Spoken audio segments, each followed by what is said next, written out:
Hi, my name is Larry, and this YouTube video describes a backyard riding train layout I designed and built. I wanted to provide my grandchildren and neighbor children a real neat experience in the backyard of my house in Roseman, California. I did not want to spend a lot of money and wanted to use my experience with woodworking, metalworking, electronics, and my ability to use what is available around the shop to build the train layout. There are three areas in building a backyard train that could be expensive and considered challenging for the average person. These three areas relate to the track, the wheels, and the engine. The track and wheels can cost a considerable amount of money. Assembled metal track can cost more than $100 per 10-foot section. For a 20-foot diameter circle, you need more than 6 10-foot sections. Realistic wheels to ride on realistic track cost more than $25 per wheel. Typically, for an engine and a single car, you need 16 wheels. An engine can run into the thousands of dollars. These prices represent a top-of-the-line, quite realistic backyard train. Unfortunately, some grandparents cannot afford the expense.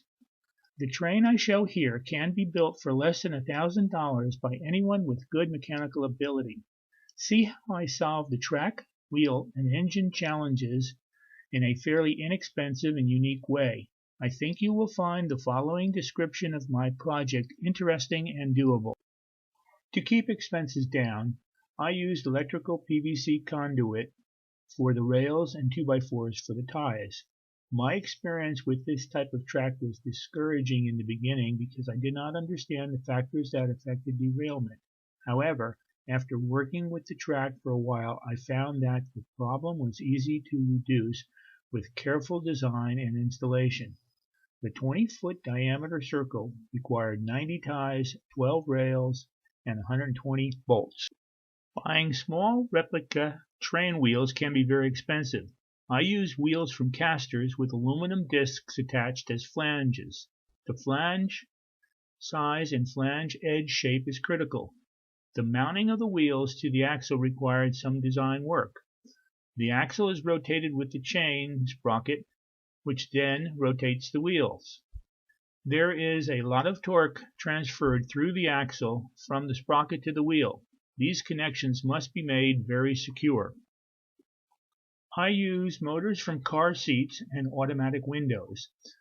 I can pull a 200-pound weight up a 3% grade with the 4 motors and 8 traction wheels in my engine. The limitation is primarily a function of the wheel to rail rolling coefficient of friction. I did run into some difficulty with mounting the sprockets on the motors.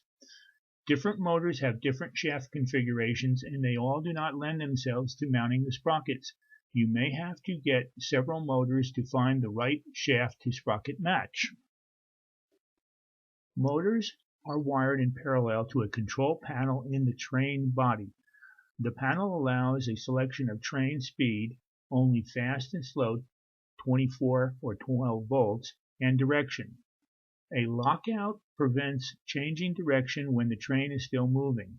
An improved control system was developed to run the train remotely. This system uses readily available and inexpensive RC car electronics. The shell of the train was made from plywood and blocks of redwood. You can use your imagination here and any talent for carving. Any type of engine body that matches the size of the wheels can be mounted on a truck. For other engine designs, for example, old steam engines, the size of the wheels will need to be changed to match the body. I decided to replicate the engine of the California Super Chief. My track gauge and wheel drove the dimensions for the shell. Using pictures and dimensions from the web of the real thing, I scaled for my gauge and wheels. Some of the dimensions for the shell were adjusted to ensure that the final shell had a good proportional look. The cost of the train and track can vary significantly depending upon your scrounging ability. The table shows an estimate of cost using all new parts. Considering the fun you and your grandchildren could have and the pleasure and satisfaction you would get from building the train, money spent would be well worth it. I have extended my layout with switch tracks and added a passenger car and a second engine. I have installed a remote control system so I can control the train when my littlest grandchild is riding. I am working on remotely controlling the switch tracks. Wouldn't your grandchild love to ride around your backyard in a train? Wouldn't you like to play with trains again just like when you were a kid?